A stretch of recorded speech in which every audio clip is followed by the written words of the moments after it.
Shalom Aleichem. Bapak Yahweh memberkati saudara sekalian.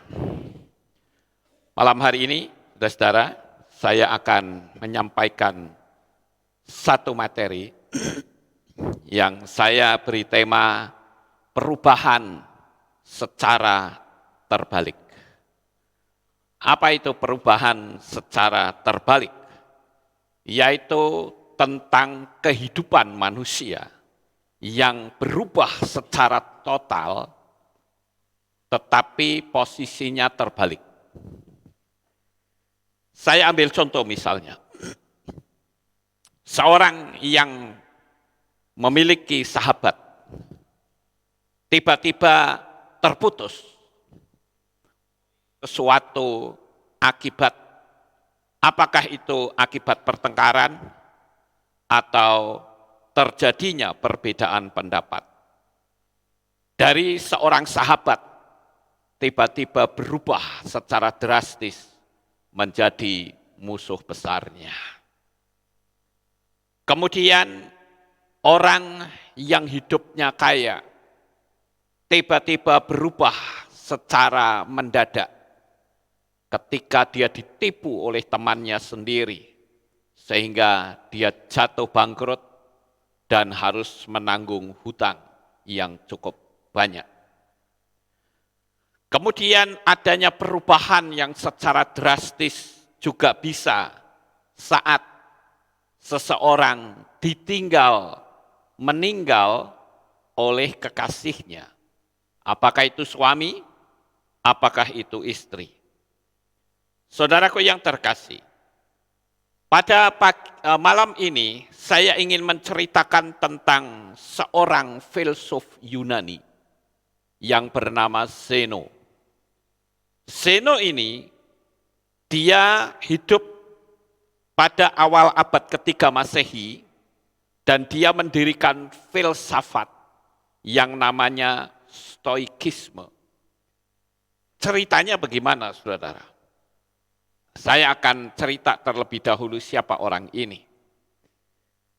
Zeno itu lahir di Siprus pada tahun 336 sebelum Masehi dan wafat di Athena pada tahun 265 sebelum Masehi.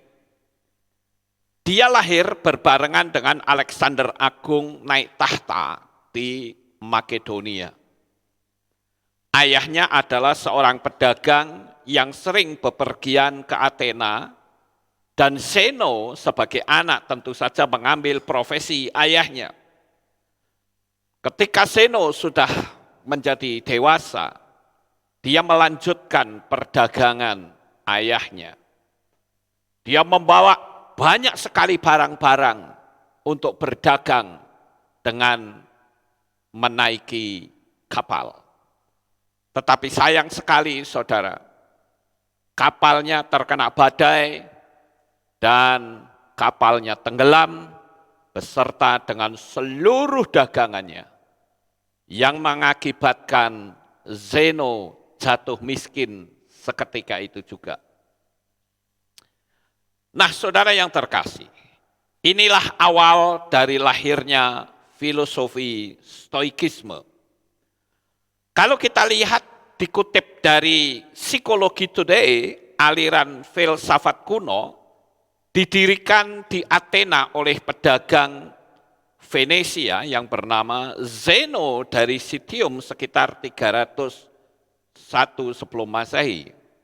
Nah, awalnya ajaran itu disebut dengan Zenonisme. Kemudian dikenal menjadi Stoikisme karena Zeno dan para pengikutnya itu bertemu di Stoa Poikile atau Painted Pots. Nah, apa yang menarik dari filosofi yang Zeno ini lakukan, saudara-saudara? Sebetulnya kalau saya merenung dalam-dalam tentang ajaran dari Zeno ini, itu semua sebetulnya sudah ada di dalam kitab suci kita. Dan itulah yang mengubah orang-orang Yunani yang mengikuti filsafatnya dia menjadi orang yang sangat bijaksana. Lalu hal-hal apa saja yang Zeno ajarkan, ternyata kalau saya renungkan, saya pernah mengajarkannya kepada saudara sekalian. Tidak ada salahnya kalau saya ulang sedikit berkenaan dengan kisah Zeno, seseorang yang kaya raya, seorang pedagang yang tiba-tiba hancur, jatuh miskin karena kapalnya tenggelam. Bayangkan saudara, orang yang ada dalam posisi seperti ini, itu hanya dapat pilihan. Kalau dia tidak gila, dia bisa bertahan. Artinya kalau dia bisa bertahan, ya dia nggak gila. Berapa banyak kita sering lihat orang-orang yang melamar menjadi seorang pilkada, ingin menjadi pejabat, mereka sudah keluarkan uang begitu banyak, tetapi ketika pemilihan enggak menang, saudara. Apa yang terjadi? Mereka gila, saudara. Beberapa waktu yang lalu banyak sekali pejabat-pejabat yang harus berurusan dengan rumah sakit jiwa. Itu artinya dia tidak mampu menghadapi suatu perubahan yang drastis. Nah, pada malam hari ini, saudara-saudara, ada baiknya ketika kita mendengarkan renungan ini, kita bisa mengambil ilmu dari apa yang firman Tuhan ajarkan. Sehingga sekali waktu, memang saya tidak berharap peristiwa ini terjadi pada diri saudara. Tetapi yang saya inginkan, saudara bisa menangkap ilmunya dan saudara bisa membagikannya kepada orang-orang yang sedang mengalami keterpurukan karena kejadian yang menimpa secara drastis. Orang kalau mengalami hidup yang nyaman tiba-tiba anjlok, itu bisa saja menderitanya luar biasa, saudara. Ada yang bisa berurusan dengan rumah sakit jiwa, ada juga yang mati bunuh diri. Nah, oleh karena itu malam hari ini, bagaimana caranya kita bisa menghadapi perubahan drastis yang terjadi pada diri manusia.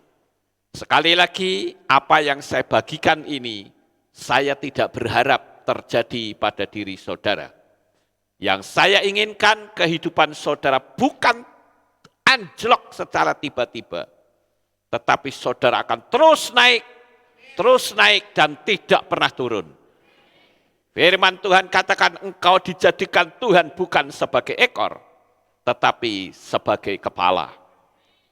Nah, apa yang harus kita lakukan ketika kita mengalami peristiwa yang sangat tidak mengenakkan, saudara? Yang pertama adalah fokuslah pada hal-hal yang bisa kita kendalikan.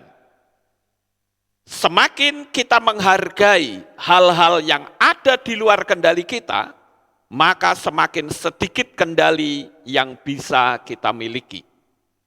Jadi pikiran kita itu harus bisa mengendalikan situasi. Saudara akan fokus pada masalah atau saudara fokus kepada kemenangan. Kita tentu tahu, saudara, bahwa di dalam perjalanan hidup manusia itu pasti sekali waktu akan berhadapan dengan apa yang namanya penurunan tajam. Saya sebetulnya sudah pernah menyampaikan materi ini yang saya beri tema The Power of Focus 4 tahun yang lalu. Jadi, apapun yang kita fokuskan akan memiliki kekuatan yang sangat besar. Berubahnya fokus, berubah pula emosi kita. Oleh karena itu ketika saudara sedang sedih, coba buktikan kata-kata saya. Saudara sedang hidup nyaman, tiba-tiba anjlok, jelek. ancur-ancuran. Yang ada saudara pasti akan menunduk begini. Sambil mencucurkan air mata. Dan kalau saudara terus membiarkan menunduk seperti ini, saudara akan terus berada dalam energi negatif. Dan kalau kita mempelajari orang yang sedih dan menunduk, maka akan terjadi dua penyatuan energi. Energi negatif yang ada dalam diri kita akan menyatu dengan energi grounding yang ada di tanah. Sehingga akan membuat manusia itu menjadi semakin sedih.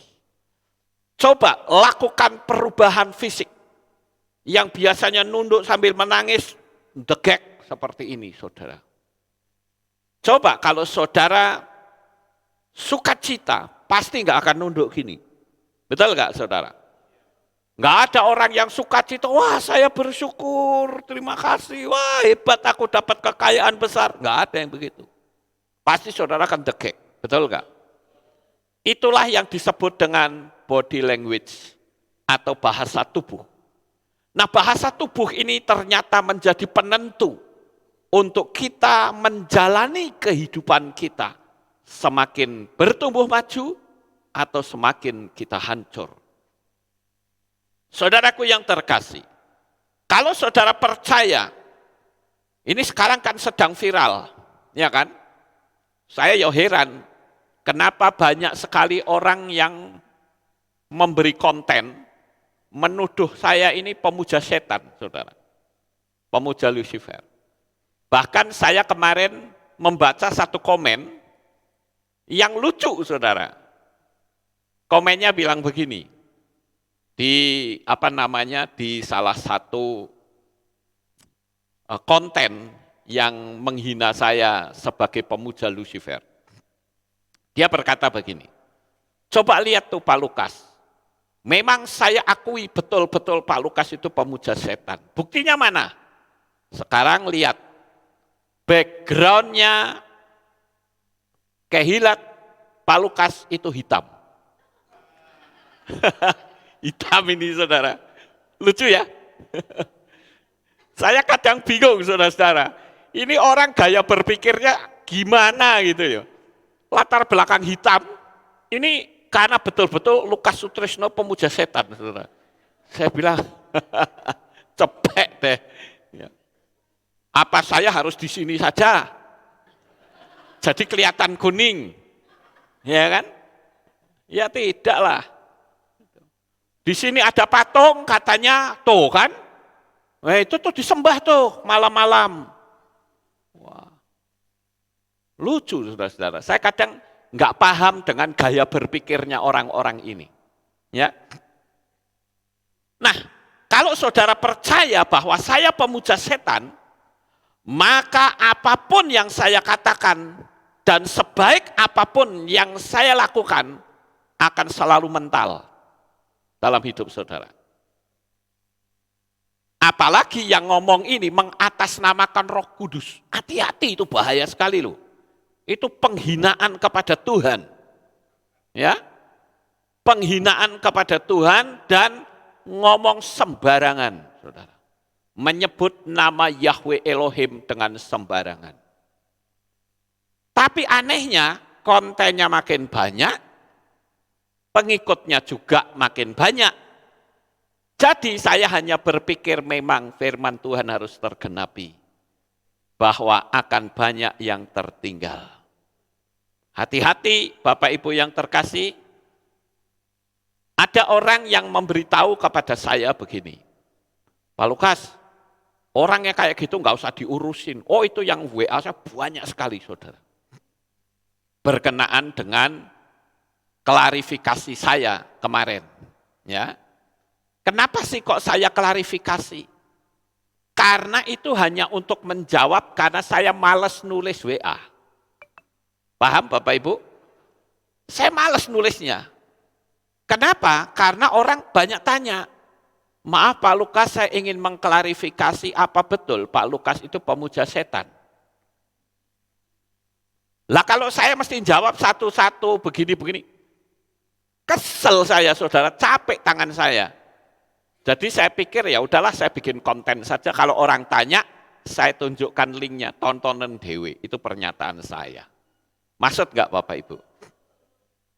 Saya tahu orang-orang yang ngerti kehidupan saya nggak akan percaya saya pemuja setan. Amin. Kalau saya pemuja setan, di mana saya memujanya? Wong pastorinya ya saya kemana-mana ya jemaat tahu. Ya.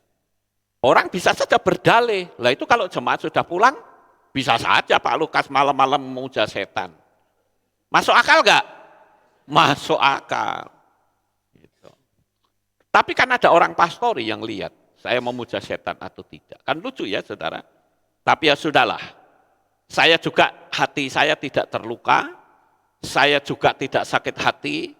Yang ada justru saya kasihan. Ya, pernyataan murahan seperti itu kok didengarkan.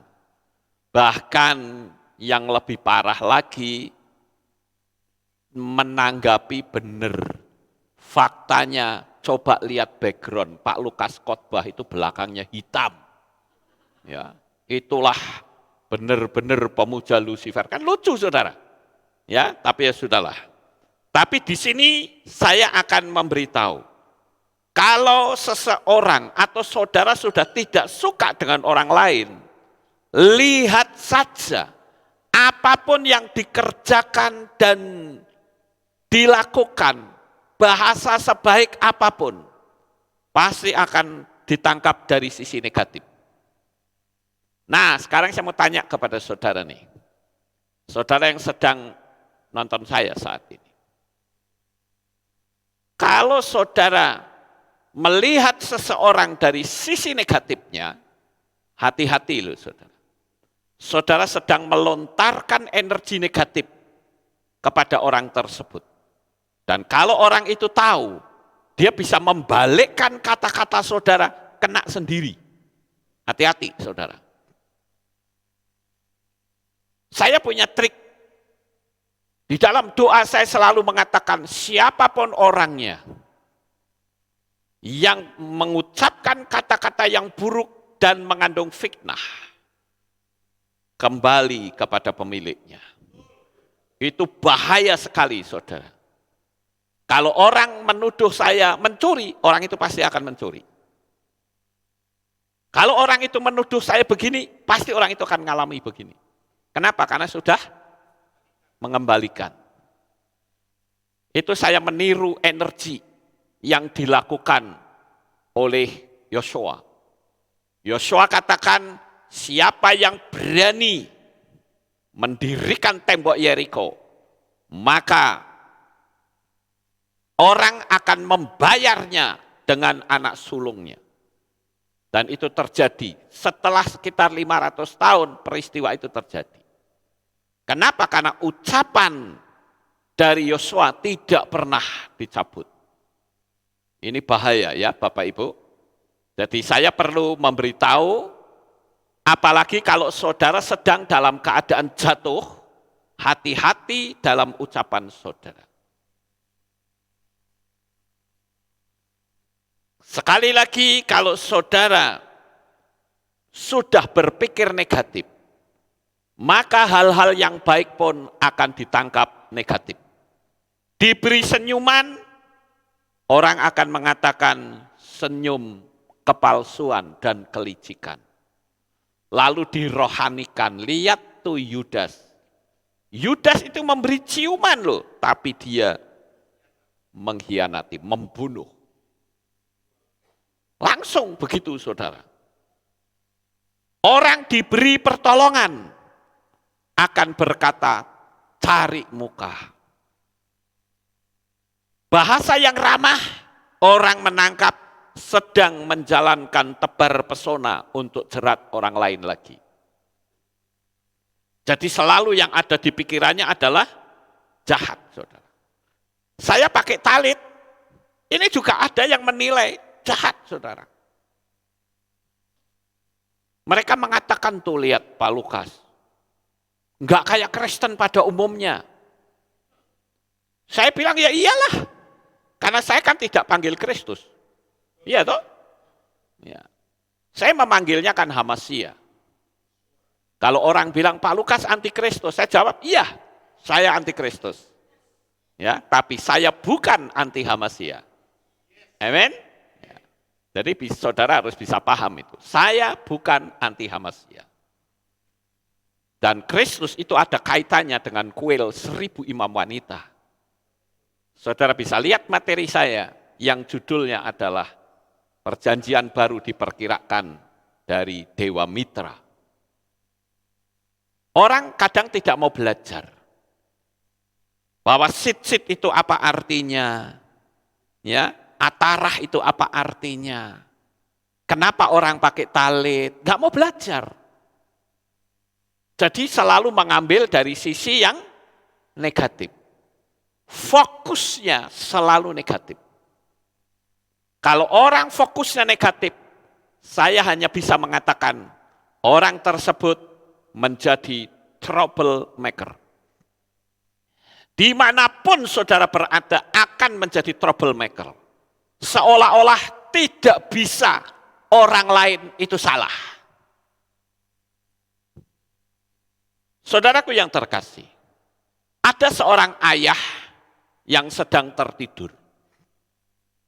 Tiba-tiba dijaili sama anaknya. Anaknya ini mengambil terasi dan dilepetkan di hidungnya, saudara. Begitu ayahnya bangun, dia kaget. Ini kenapa kamar bau amis ya? Ini sudah dibersihkan belum? Marah-marah, membabi buta marahnya. Punya keluarga, nggak ada yang becus semuanya. Kamarnya bau amis semuanya. Dia pergi ke ruang tengah. Dia bilang di ruang ini juga banyak bau amis. Coba dibersihin, macam apa ini keluarga kayak begini. Ngamuk sepanjang hari, saudara. Dan bahkan orang tersebut tidak lagi betah tinggal di rumah. Keluarga macam apa ini? Diam semua kamu. Amis semua di mana-mana. Siapa yang lakukan ini? Nggak ada satupun yang jawab, saudara. Tapi pada waktu dia mengusap-ngusap ini, dia kaget ada terasinya, saudara. Jadi kalau begitu sumber masalahnya ada di mana? Pada diri sendiri. Nah, banyak sekali orang-orang yang seperti itu sebetulnya. Dia bisa tuduh orang lain. Dia bisa menyalahkan orang lain. Padahal sebetulnya masalahnya itu ada pada diri sendiri. Orang tidak bisa mendatangkan damai sejahtera. Tidak bisa orang lain merasa damai ketika dekat dengan kita. Ayo coba sekarang. Kalau kita mulai berpandangan hal-hal yang positif, maka hasilnya akan positif. Saya ambil contoh, tidak usah jauh-jauh, Saul dan Daud. Saul itu adalah mertuanya Daud, saudara. Waktu itu Saul ditantang oleh Goliat. Dia bawa pasukannya yang begitu banyak, ditantang. Goliatnya bercekak pinggang dan bilang, ayo gelut satu-satu sama saya. Kalau bisa menang, saya akan jadi budak kalian. Tapi kalau kamu kalah, kamu harus jadi budakku. Orang-orang Israel seperti tikus kejebur got, saudara. Jekutut gitu, nggak bisa berbuat apa-apa. Tapi Daud datang, mungkin kalau saya terjemahkan, ada apa nih? Ketegang amat wajahnya. Itu tuh, si Goliat itu loh, kurang ajar tuh si raksasa. Langsung Daud bilang, mana? Kurang ajar ini orang berani-beraninya yang menantang barisan Israel. Terus yang lain bilang, kamu nggak usah ikut campur, ya. Kamu itu seorang penggembala, itu militer loh, nggak main-main loh. Dia terlatih dalam peperangan. Lalu si Daud bilang, saya akan hadapi orang yang tak bersunat ini. akan aku binasakan. Jangan, kamu bisanya apa? Sekarang urusi saja kambing dombamu. Ini yang ngomong kakaknya, saudara. Si Eliab kalau tidak salah dia bilang, urusi kambing dombamu yang cuma 2-3 ekor itu. Enggak usah ngurusin kami. Kami adalah orang-orang yang pandai berperang. Pandai berperang kok lawan Goliat satu aja enggak berani. Ya kalau saya jadi Saul, enggak urusan dia mau tantang, serbu, pasti mati, saudara. Amin. Ya. Waktu itu Daud berkata, saya akan hadapi orang tak bersunat ini. Terus karena mereka tetap mendesak, Saul bilang, ya udahlah, oke lah, nggak apa-apa. Karena waktu itu Saul memberikan sayembara, siapa yang bisa mengalahkan ini jadi menantu saya kalau laki-laki. Ya, kalau perempuan akan jadi saudara dari anak saya. Daud nggak urusan itu sebetulnya. Yang dia urusan adalah ini pasukan Israel. Anak-anaknya Bapak Yahweh kok dihina semau-maunya sendiri. Sehingga yang terjadi, Saul bilang, ya udahlah kalau kamu mau menyerang, pakai pakaian militer, dipakai. Begitu dipakai, nggak bisa jalan, saudara. Nggak bisa jalan, susah jalan pakai pakaian kayak beginian. Ya, sehingga dilepasin semua. Lalu Daud datang dengan ketapelnya. Kamu datang dengan tongkat dan lembing, tapi aku datang dengan nama Yahweh Sebaot, Yahweh semesta alam. Dia umbankan pelintangannya, duang, kena kepalanya, duak, langsung buak, mati dia, saudara. Begitu mati semua orang Israel bersorak, maju, berantakan semua mereka. Ya. Harusnya Saul apa, saudara? Bangga, senang. Wah, menantuku ini wis ganteng, pemberani sisan. Harusnya kan gitu. Yang terjadi cemburu, saudara. Gara-gara waktu Daud pulang, ada cewek-cewek yang nyambut. Saul membunuh beribu-ribu musuh, dan Daud berlaksa-laksa. Kurang ajar. Kalah pamor saya ini. Ya, saya kalah ini levelnya. Langsung muncul kecemburuan. Kitab suci menulis, sejak peristiwa itu, Saul selalu mendengki Daud. Padahal Saul itu seringkali bersedih. Dan Daud selalu datang dengan menghibur, menggunakan kecapi. Tapi yang terjadi, Saul ambil tombak, dan Daud akan ditancapkan di dinding. Jadi, apapun yang dilakukan oleh Saul itu selalu mendatangkan bencana. Apapun yang dilakukan Daud selalu salah di mata Saul. Nah, saudara yang terkasih, ingat, jika posisi saudara seperti ini, bahaya sekali. Ayo saudara deteksi hati saudara masing-masing saat ini juga. Begitu juga dengan saudara yang ada di rumah masing-masing di berbagai belahan dunia manapun. Bagaimana dengan sikap hati saudara sekarang? Apakah hatimu mendengki seseorang? Ini bahaya sekali. Saudaramu berdalih dengan cara apapun, energi negatif akan mengikutimu dan bencana akan mengikutimu. Saya jadi teringat, Bapak Ibu. Saya adalah seorang yang melayani pekerjaan Tuhan dan saya tidak mau cacat hati saya.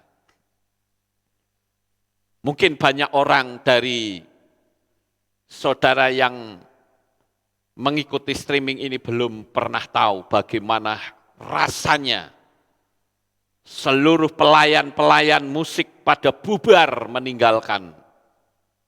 Pada waktu itu saya lupa tahun berapa, ya.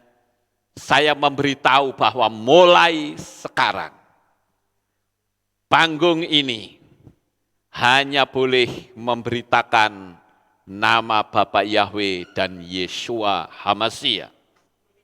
Tahun 2000 ya, tahun 2000 kira-kira. 2005 ya saudara.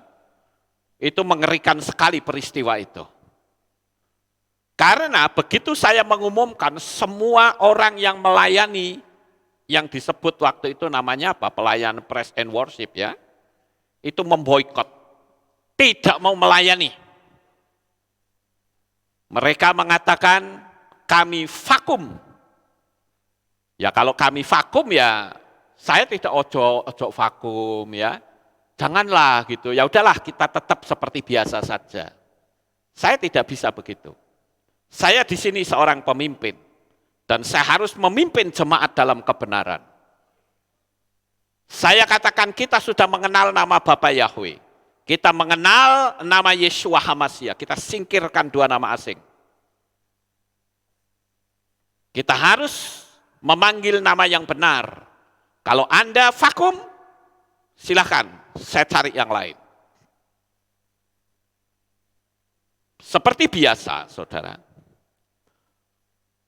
Pelayan-pelayan musik, singer, leader, dan sebagainya, itu selalu tiap bulan mendapatkan persembahan kasih. Orang suka nyebutnya PK ya, persembahan kasih. Biasa pada waktu itu yang selalu memberikannya itu Pak Bob. Pak Bob almarhum. Tetapi pada saat itu saya berkata kepada Pak Bob, karena dia mengatakan saya vakum. Oke, vakum, silakan saya ganti sama yang lain. Saya tegas untuk masalah ini, saudara. Kemudian saya berkata kepada Pak Bob, untuk kali ini yang memberikan persembahan tangan saya sendiri. Kasih tahu sama mereka, besok kamu kumpul semua. Dan saya memberikan persembahan. Pak Bob kumpulin mereka duduk di sini. Sebelum saya memberikan persembahan buat mereka, apa yang saya lakukan? Saya tidak mau hati saya cacat. Saya tidak ingin hati saya tergores oleh sikap mereka, sekalipun mereka memberontak kepada Bapa Yahweh dan Yeshua HaMashiach. Yang saya lakukan pada saat itu adalah saya buat ritual pembasuhan kaki. Saya sudah kode seseorang, waktu nanti saya memberikan persembahan, kamu deketi saya bawa baskom. Dan mereka duduk, saya bersimpuh di depan kaki mereka. Saya basuh kaki mereka. Saya peluk kaki mereka. Dan saya cium kaki mereka. Dan ketika saya memberikan persembahan, saya peluk lagi. Sambil saya membisikkan sebuah kalimat. Kalau nanti kamu di luar sana menghadapi kesulitan, cari saya. Saya selalu siap menolong kamu. Hati saya tidak cacat, saudara. Saya tidak mungkin dan tidak mau cacat dengan sikap mereka. Dan apa yang terjadi? Pas pada waktu itu sebetulnya adalah beberapa hari sebelum perayaan Sukot. Dan itu sama saja seperti memboikot, merusak pekerjaan Tuhan. Dengan harapan, nah lo nggak ada pelayanan saya, mampus lo tahu. Saya yang pinter. Bagaimana Sukot? Gak ada yang ngelayanin. Semua pelayan mimbar berhenti semua. Saya katakan bahwa yang namanya orang cinta Tuhan pasti dibela oleh Tuhan. Dan yang terjadi ada anak-anak muda yang memainkan musik. Ternyata musik mereka jauh lebih hebat. Dan pada masa itu urapan Roh Kudus turun dengan sangat dahsyat sekali, saudara.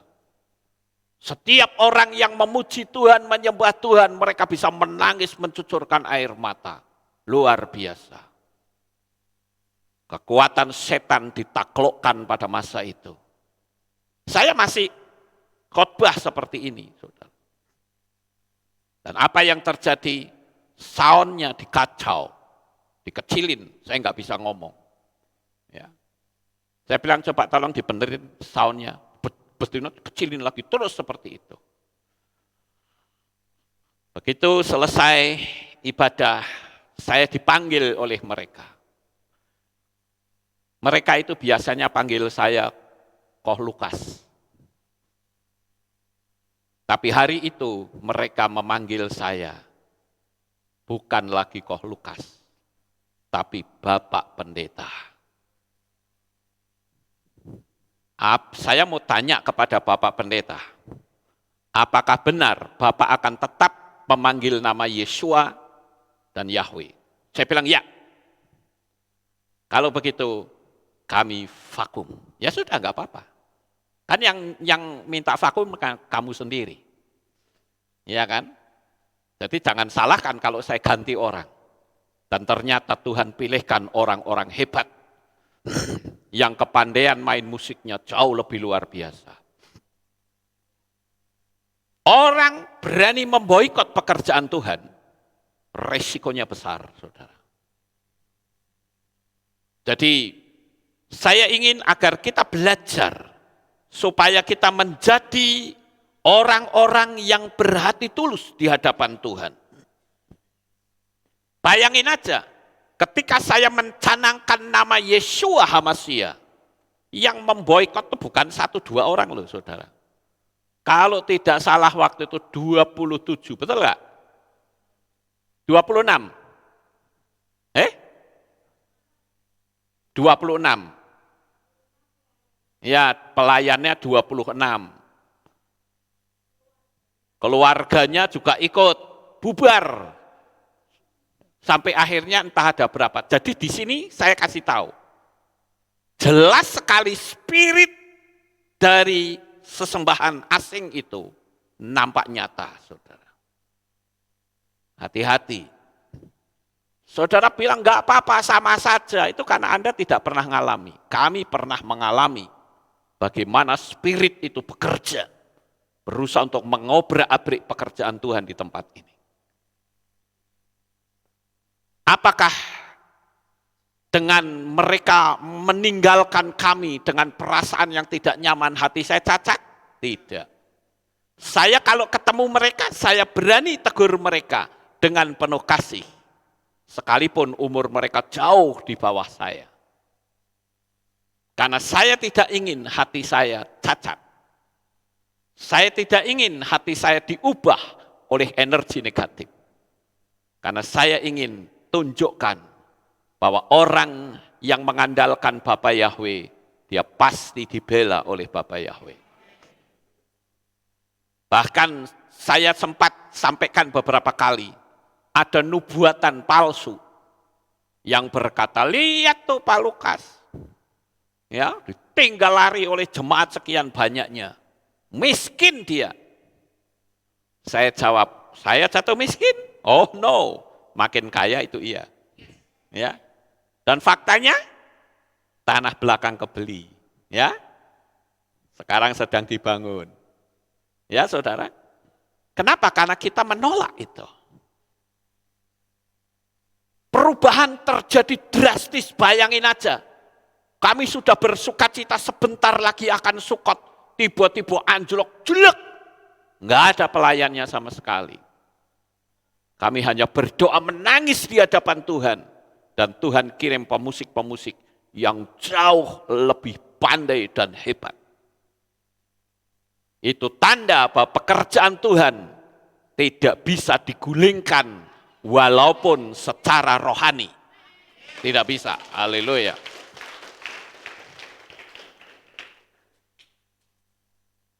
Saudara yang terkasih, saya katakan kekuatan fokus ini luar biasa.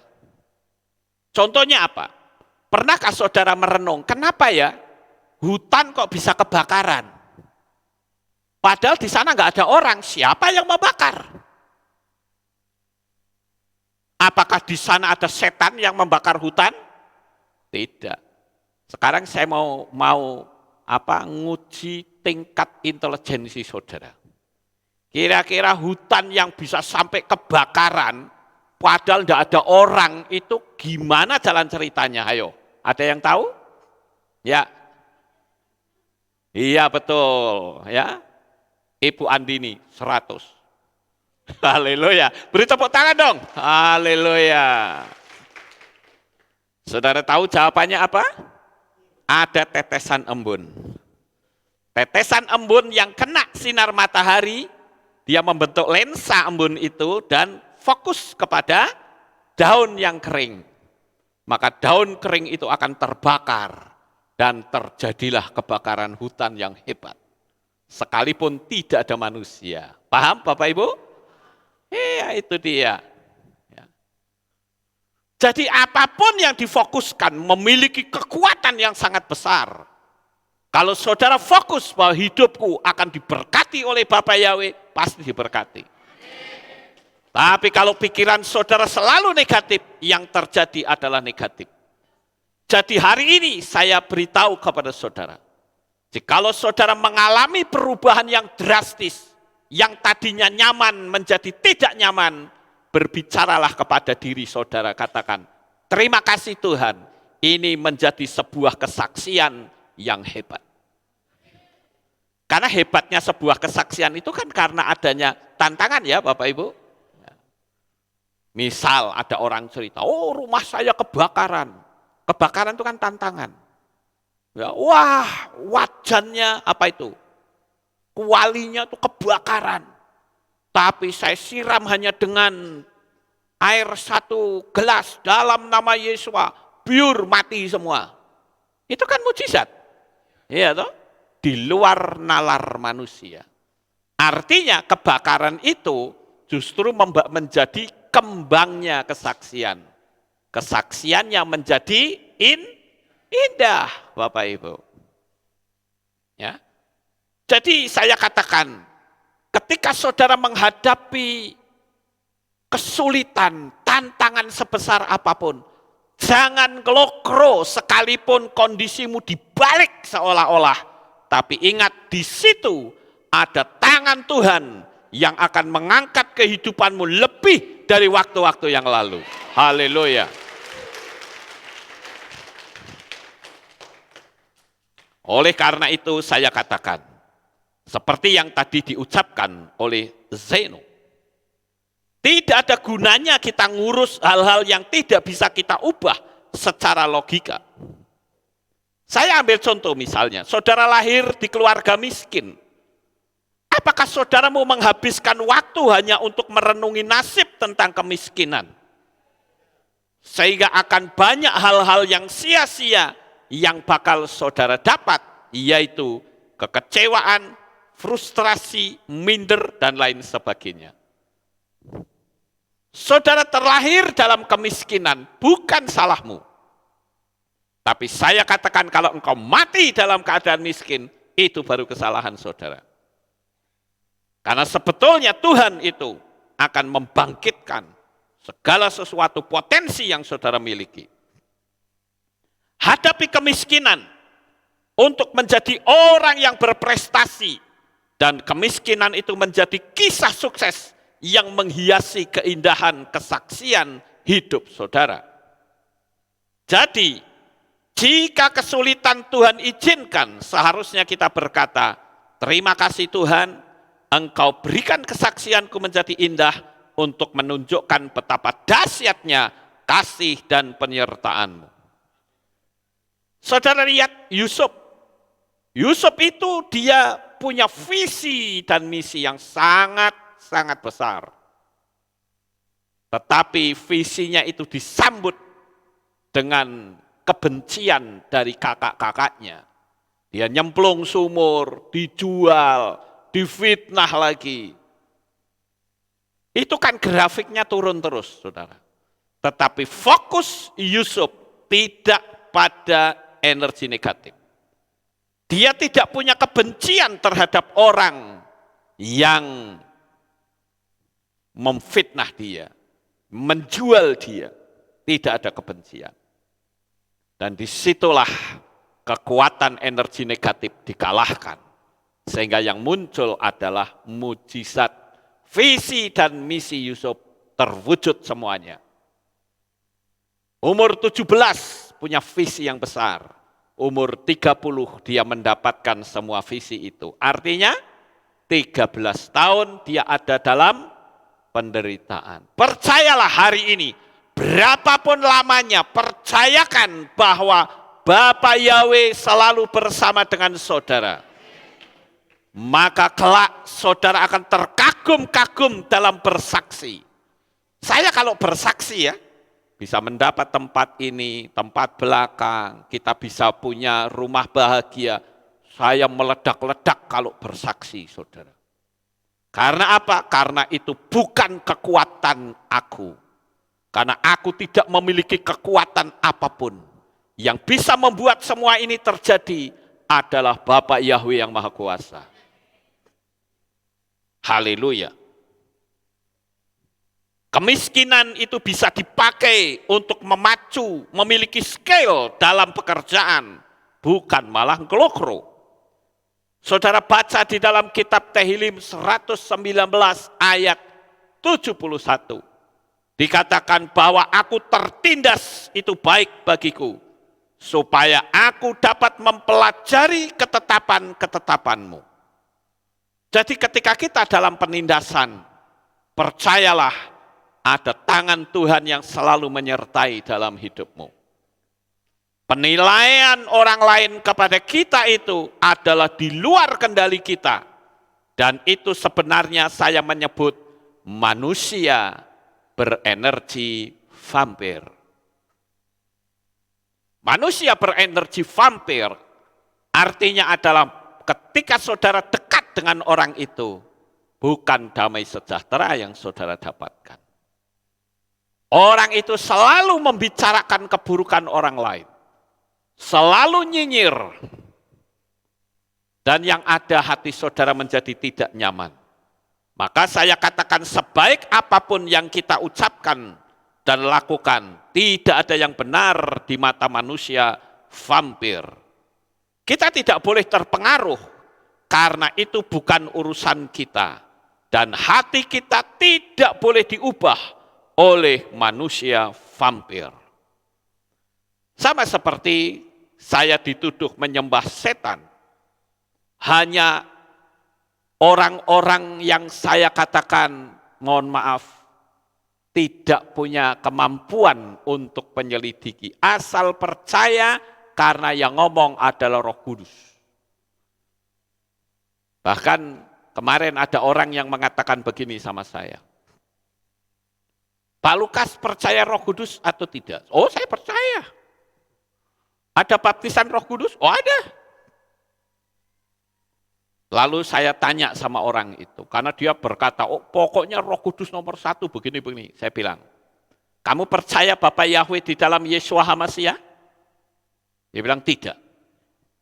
Saya percayanya adalah Allah dan Yesus. Dan saya katakan kalau kamu tidak percaya kepada Yeshua HaMashiach dan Bapa Yahweh, itu bukan Roh Kudus tapi roh setan. Saya terang-terangan mengatakan begitu, saudara. Karena di luar nama itu pasti bukan roh Bapa Yahweh. Karena Roh Kudus itu adalah rohnya Bapa Yahweh. Dan saya tegas kalau ngomong, saudara. Karena saya tidak mau mencela-menceli. Esok dele, sore tempe. Ya. Saya punya prinsip, begini ya begini. Dan saya katakan, maaf ya, kamu tidak bisa mengubah saya dengan teorimu. Aku pun juga tidak bisa mengubah kamu. Jadi maaf ya, setelah saya kirim WA ini, kamu saya blokir. Karena saya tidak mau energi saya dimakan vampir. Amin. Ya. Saya harus punya kehidupan prinsip iman yang tidak bisa diubah.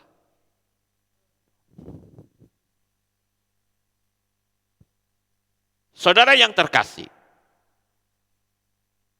ada seorang yang bernama Epictetus.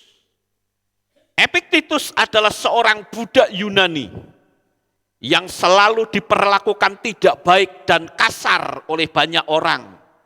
Saking seringnya dia dipukuli sampai Epictetus mengalami kelumpuhan. Namun tidak membuat dia terpuruk.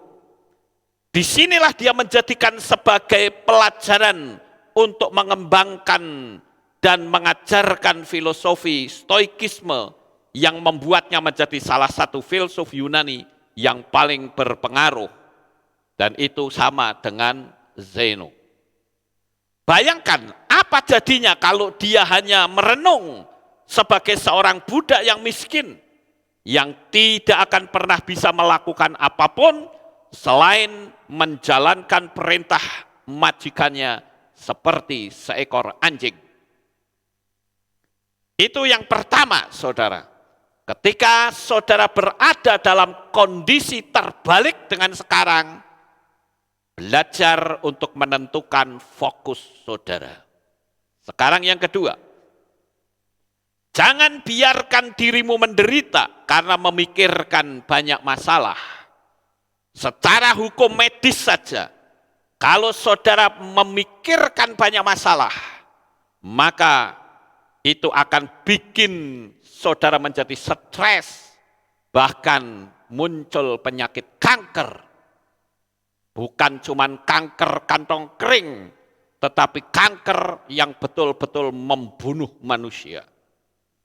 Energi kehidupan saudara akan habis dan saudara akan capek berurusan dengan pola pikir yang berat itu. Akhirnya orang jadi bosan hidup dan ambil langkah bunuh diri. Saudara yang terkasih, seorang penasehat Kaisar Nero yang bernama Seneca mengatakan, banyak orang yang tersiksa karena imajinasinya dibanding realitanya.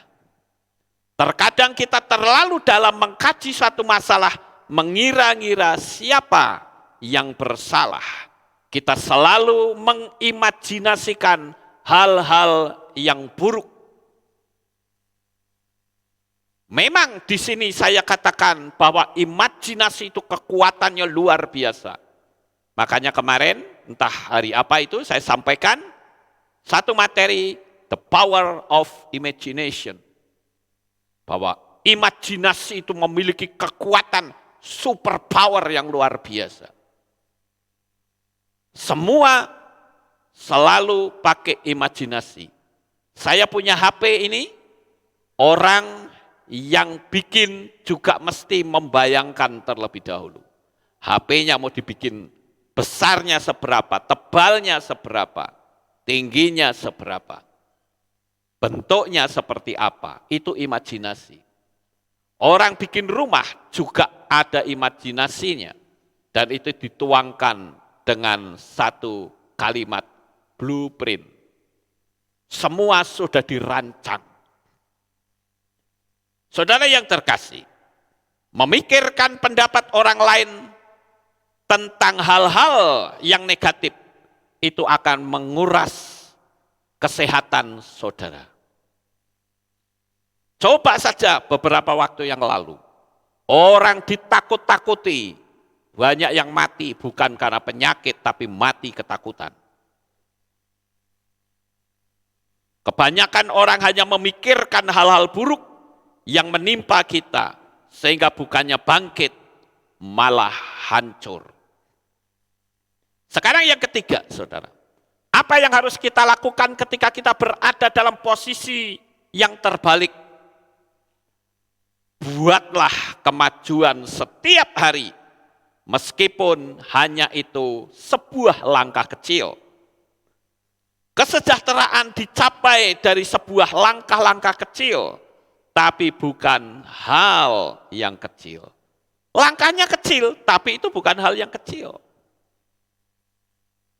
Ketika kita memiliki tujuan atau cita-cita yang besar, buatlah target-target yang bisa kita lakukan dengan program-program jangka pendek yang sederhana untuk memulai langkah meraih cita-cita besar. Jangan mengejar kesempurnaan, tapi kejarlah progres atau kemajuan dan perkembangan sehingga kita bisa setingkat lebih baik dari hari kemarin. Saya selalu mengatakan bahwa orang yang memiliki karakter perfeksionis, dia akan paling mudah gagal, saudara. Karena dia terlalu banyak pikiran-pikiran harus begini, kalau tidak begini, tidak perfect. Padahal ketika seseorang yang berani mulai melangkah, salah benar pokoknya dicoba dulu. Ketika salah, diperbaiki. Oh berarti ada kesalahan di sini. Dijadikan benar, diperbaiki. Tapi kalau perfeksionis, dia tidak akan pernah berani melangkah. Kalau tidak sempurna, nggak berani melangkah. Dan itu orang yang paling banyak mengalami kegagalan. Sekarang yang keempat, apa yang harus kita lakukan ketika kita berhadapan dengan kondisi yang terbalik? Yang keempat adalah pelajari kehidupan dari orang-orang hebat. Saya paling senang kalau menyaksikan orang-orang hebat yang diberkati, sekalipun mereka tidak mengenal Bapa Yahweh. Tapi langkah-langkah mereka itu adalah langkah-langkah yang sama seperti kitab suci tulis. Jangan menganggap sesuatu tidak mungkin dilakukan hanya karena kamu merasa sulit, tetapi sadarilah jika orang lain dapat melakukannya, aku juga bisa. Saudara tahu, saya bisa sampai ke Swiss, sampai ke Belanda. Kalau saya ngukur kemampuan saya, mustahil bin mustahil. Tidak mungkin saya bisa sampai ke sana, saudara. Tapi ketika saya membayangkan seperti apa yang saya pahami, saya bayangkan orang sedang vlog di Swiss. Saya katakan, saya pasti sampai di sini. Saya lihat coklat Toblerone, ada gunung, namanya Gunung Matterhorn. Saya bilang, saya sampai ke sini, dan apa yang saya ucapkan terjadi, saudara. Itulah ucapan yang memiliki kuasa. Masalahnya kita tidak berani sih. Kenapa kadangkala kita tidak berani mengambil langkah untuk kita mengucapkan hal-hal yang besar? Karena dia tidak tahu bahwa Tuhan itu adalah Tuhan yang besar. Kuasanya yang sangat besar juga ada dalam diri kita. Jadi dalam kondisi terpuruk seperti apapun, itu hanya sebuah lintasan sementara. Ibarat seperti anak panah. Anak panah ditarik mundur sedikit, begitu dilepas kecepatannya luar biasa, saudara. Semakin mundur, semakin memiliki kekuatan yang besar. Jika kita selalu memandang hal-hal yang bersifat negatif, maka kita akan banyak menemukan hal-hal yang negatif. Kesulitan adalah sesuatu hal yang membentuk suatu pribadi yang lebih kuat. Itu yang keempat. Sekarang yang kelima. Apa yang harus kita lakukan ketika kita mengalami sesuatu yang terbalik? Yang kelima adalah miliki keberanian untuk melangkah. Kita telah melewati hidup tanpa lawan. Tidak ada yang pernah tahu apakah kamu mampu, bahkan kamu sendiri tidak tahu. Kesulitan datang, berkatalah bahwa ini adalah peluang di mana kamu akan semakin bertambah maju. Jangan kita berdiri aja, saudara. Berdiri meratapi nasib sambil jalan di tempat. Capek sendiri, saudara. Melangkah.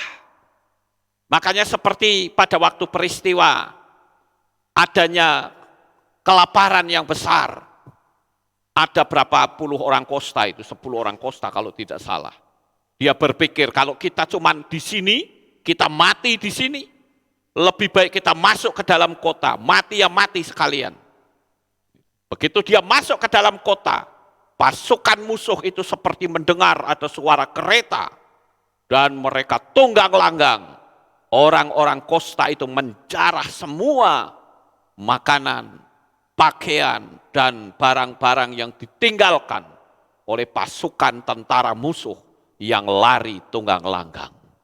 Itu artinya apa? Sudah dalam kondisi seperti itu, jangan terus meratapi nasib. Melangkah dengan berani. Selama kita yakin langkah kita tidak sendiri, tetapi bersama dengan Roh Kudus, maka kemenangan selalu ada di pihak kita. Dan saya beritahu kepada Bapak Ibu Saudara sekalian, baik yang ada di Magelang ini maupun yang saudara sedang nonton saya dari berbagai belahan dunia manapun. Ketika engkau ada dalam posisi yang sedang berada di bawah, percayalah, engkau akan ditaruh Tuhan di posisi yang jauh lebih tinggi dari apa yang pernah kau pikirkan. Tuhan yang kita sembah itu Tuhan yang dahsyat, Tuhan yang ajaib, saudara. Jangan pernah ragu, kita harus meyakini bahwa Tuhan itu tidak tidur. Tuhan yang kita percayai adalah bukan Tuhan yang cuma berpangku tangan dan nonton anak-anaknya dalam penderitaan. Tidak sama sekali. Jadi jangan takut. Kejatuhanmu sementara. Kau bangkit kembali dan kau akan menikmati dahsyatnya kasih Tuhan. Kan firman Tuhan bilang, bahkan kita nyanyi, apabila kita jatuh, tidak sampai tergeletak. Sebab Yahweh menopang kehidupan kita. Haleluya. Sekali lagi kesulitan datang, katakan bahwa Tuhan sedang mempersiapkan saya untuk naik jauh lebih tinggi dari apa yang bisa kita pikirkan. Keberanian tidak akan muncul jika saudara berpikir bahwa kamu hidup sendiri tanpa Tuhan. Hari ini sekali lagi saya tekankan, Bapa Yahweh bersama dengan saudara. Jangan takut, jangan gentar, karena Dia akan selalu menopang dalam hidup saudara. Sekarang yang terakhir, hargailah waktumu. Banyak kali kita buang-buang waktu untuk hal-hal yang tidak perlu. Waktu saat ini berjalan dengan sangat cepat. Bahkan saya menyebutnya berlari, saudara. Saya tidak tahu saudara percaya atau tidak yang saya katakan, bahwa waktu 1 minggu itu cepatnya luar biasa sekarang. Itulah tanda bahwa apa yang firman Tuhan katakan, jika waktunya tidak dipersingkat, maka segala yang hidup, bahkan orang-orang pilihan, tidak akan selamat.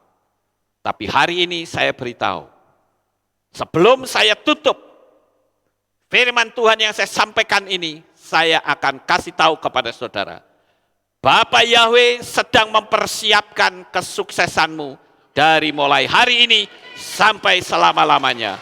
Sukses besar untuk saudara. Bapa Yahweh memberkati. Haleluya.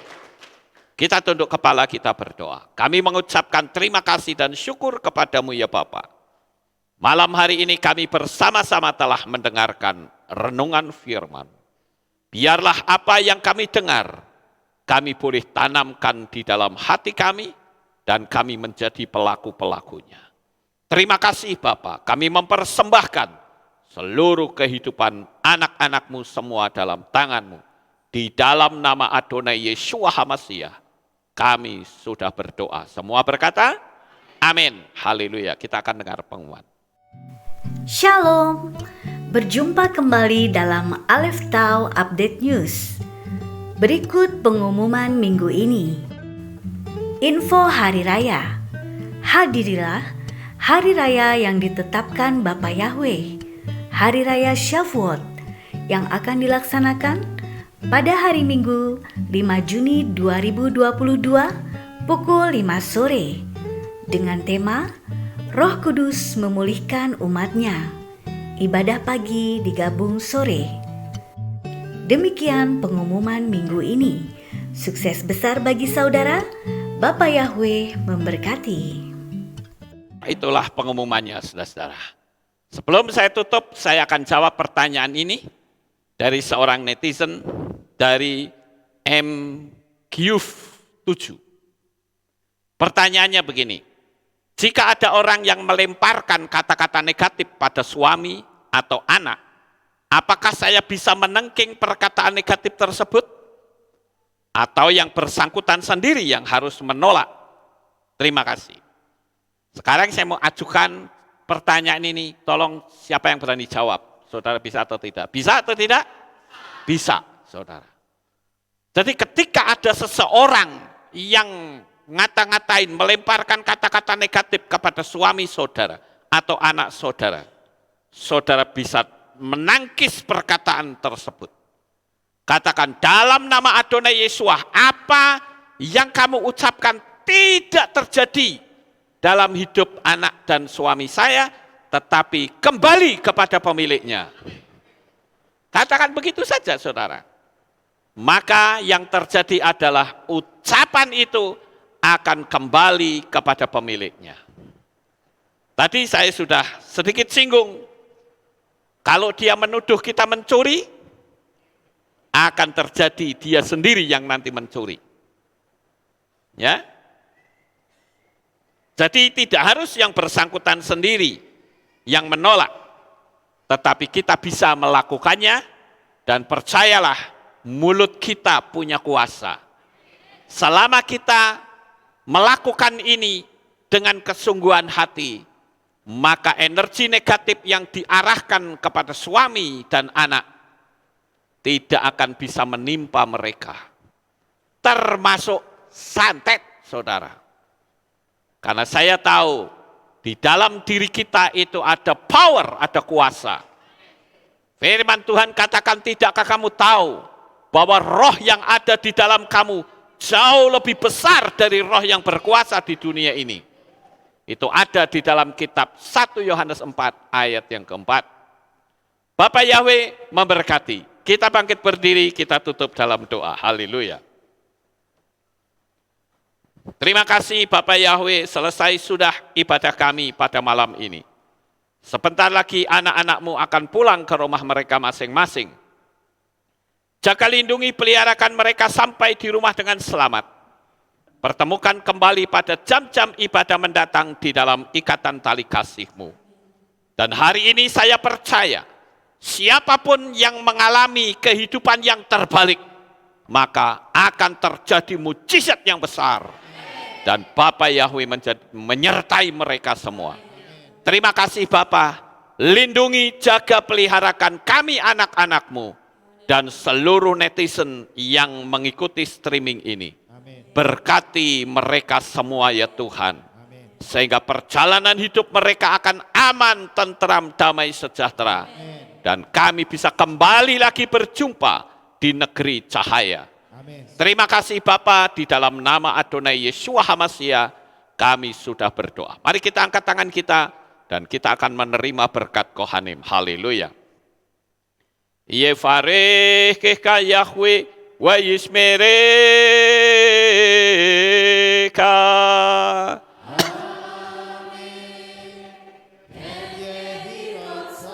Yair Yahweh panau eleka.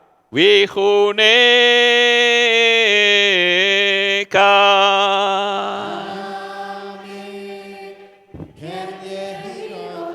Yesa Yahweh panau eleka wa yashem lecha shalom.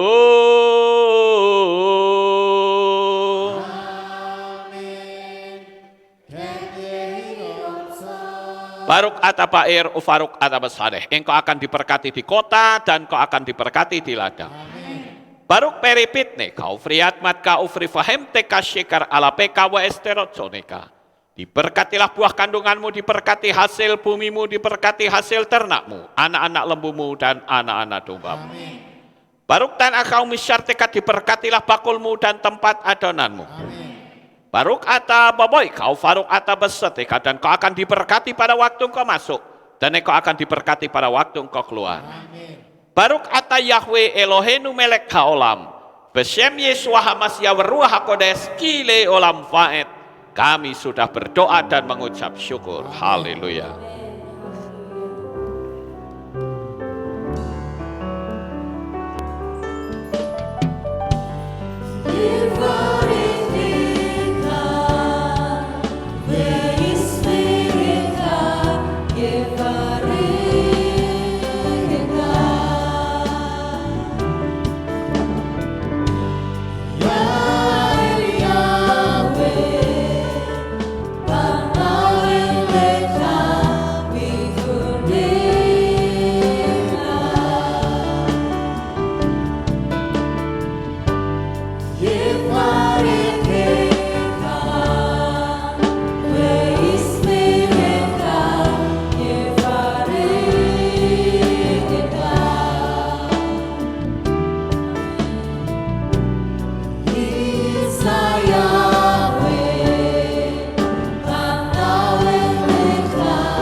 Yeshua, ku datang bersujud dan menyembah di hadapan-Mu.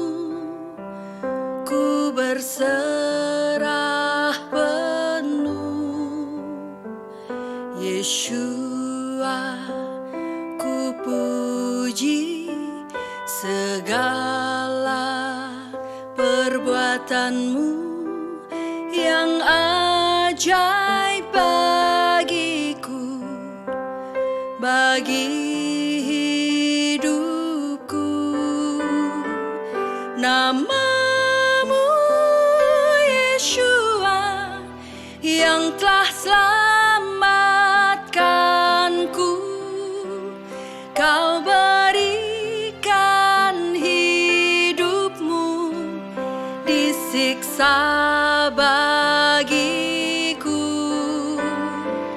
Nama-Mu Yeshua yang ubah hidupku, cara hidup lamaku menjadi baru.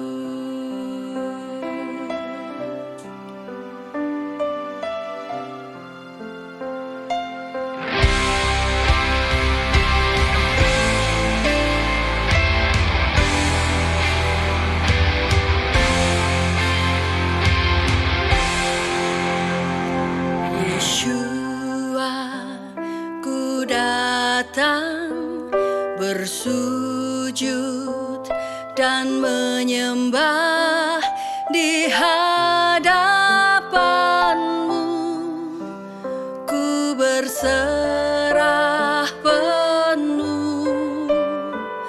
Yeshua, ku puji segala perbuatan-Mu yang ajaib bagiku, bagi hidupku. Nama-Mu Yeshua yang telah selamatkanku. Kau berikan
ribuan tahun yang lalu.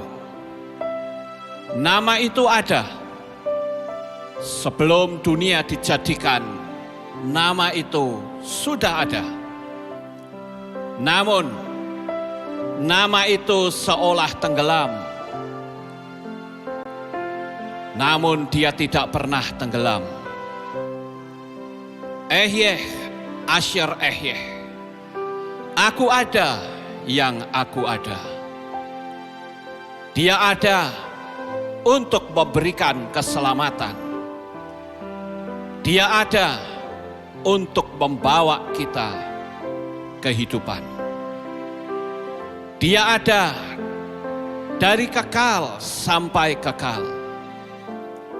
Dia Elohim Abraham, Yitzhak dan Yakov. Dia Elohim Israel. Dia juga Elohim atas Indonesia. Dia Elohim yang memulihkan Israel.